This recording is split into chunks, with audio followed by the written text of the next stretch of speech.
سلام، وقتتون بخیر. امروز میخوام یک ابزار دستساز خودمون رو بهتون معرفی کنم. این بیشتر به درد همکارامون میخوره. با این ابزار میتونید راحت تایم مزداتیری مگان L90 رو بگیرید. ببینید یه میله میارید تراشکاری این قسمت از میله رو رزوهش میکنید، رزوه شم.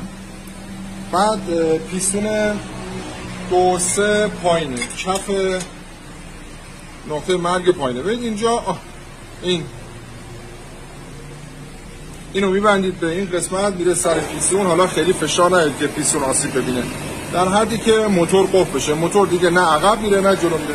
این هم ابزار مخصوص قسمت میلسوپا بشه که راحت. ببینید ما الان این ماشین رو تایم کردیم، تصمیم تایمش رو عوض کردیم به همین روش. خیلی راحت دیگه نیازی این قسمت رو